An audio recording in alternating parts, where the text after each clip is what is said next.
নৱাস্মিতাৰ প্ৰাক্তন প্ৰেমিক অনুপমেই আছিল মূল হত্যাকাৰী।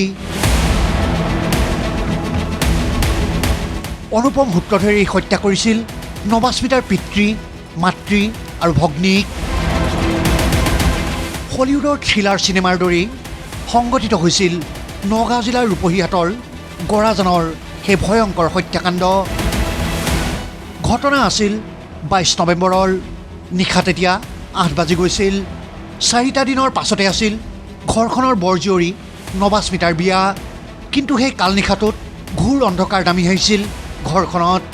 নৱাস্মিতাৰ প্ৰাক্তন প্ৰেমিক এইজন অনুপম সূত্ৰধৰ সোমাই আহিছিল ঘৰখনলৈ। আৰু এই অনুপম সূত্ৰধৰে উন্মাদৰ দৰে প্ৰথমতে এখন দাৰে নৱাস্মিতাৰ ভগ্নী জয়াস্মিতা, তাৰপিছত পিতৃ গুণধৰ চৰকাৰ আৰু মাতৃ সৰুধ্বনি চৰকাৰক ডিঙিত ঘপিয়াই হত্যা কৰে।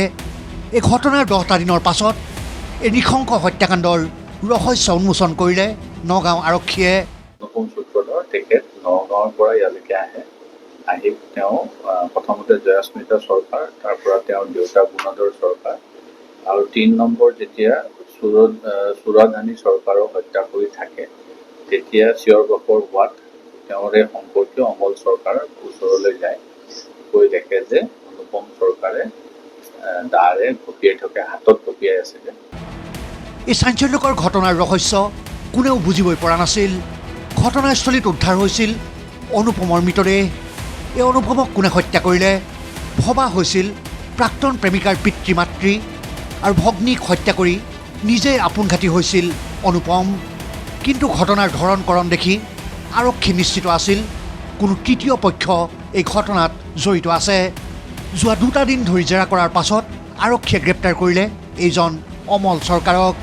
অমল চৰকাৰ আছিল হত্যাৰ বলি হোৱা গুণধৰ চৰকাৰৰ ভতিজাক।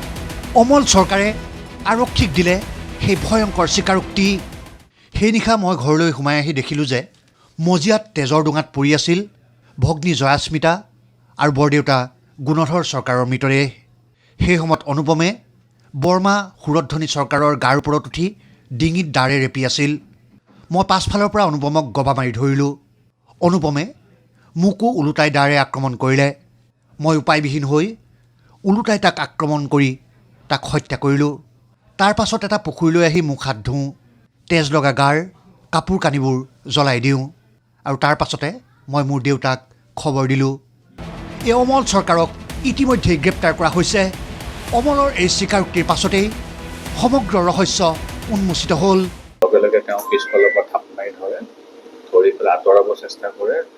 দাখন যেতিয়া তেওঁলৈ মাৰি দিয়ে, তেওঁৰ ভৰিত অলপমান কাটে আৰু দুয়োজনৰ মাজত উলিয়া হয়। আৰু তাৰপিছত অমল চৰকাৰে সেইখন দা মাটিত পৰি যোৱাৰ পিছত সেইখন দাৰে তেওঁৰ ডিঙিত ঘাপ মাৰে, আৰু যাৰ ফলত সেই অভিযুক্তজন অনুপম সূত্ৰধৰৰ ঘটনাস্থলীতে মৃত্যু হয়।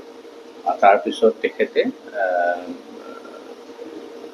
তাৰ পৰা ওলাই আহি তেখেতে তেওঁৰ গাত যিবিলাক তেজ লাগিছিলে এইবোৰ ধুই আৰু কাপোৰ কানিখিনিও নষ্ট কৰে। আৰু তাৰপিছত তেখেতে খবৰ দিয়ে প্ৰথম তেওঁৰ খুৰাকক হিৰালাল চৰকাৰক। উল্লেখ্য যে চাঞ্চল্যকৰ হত্যাকাণ্ডৰ মূল অভিযুক্ত নৱাস্মিতাৰ প্ৰাক্তন প্ৰেমিক অনুপমে প্ৰায়ে হত্যাৰ ভাবুকি দি আহিছিল। আনকি নৱাস্মিতাৰ বিয়া ঠিক হোৱা দৰা পক্ষকো মৃত্যুৰ ভাবুকি দি আহিছিল যে সি সকলোকে হত্যা কৰিব।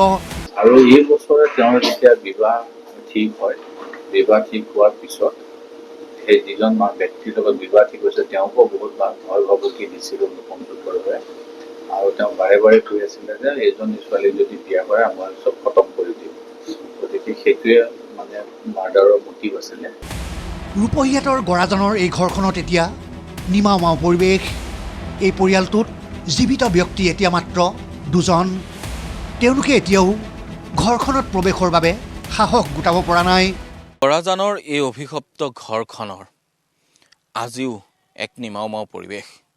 আৰু এই নিমাওমাও পৰিৱেশৰ মাজতে তেওঁলোকৰ যিখিনি নৈমিত্তিক দহা বা অন্যান্য পিণ্ডদান, ভাগৱত পাঠ, বিষ্ণু পূজা, এই কামখিনি ইতিমধ্যে সম্পন্ন হৈ গৈছে এটা দিন পূৰ্বে। আৰু এটা দিন পূৰ্বে সম্পন্ন হৈ গ'লেও কিন্তু এতিয়ালৈকে ঘৰখনত কোনো লোক প্ৰৱেশ কৰা বা ঘৰখনলৈ অহাৰ সাহসে কৰা নাই। ৰূপহীহাটৰ পৰা ভিডিঅ' জাৰ্নেলিষ্ট দীপাংকৰৰ সৈতে বিমৰ হুছেইন মহন্ত আৰু আৰিফুল ইছলাম, ND24।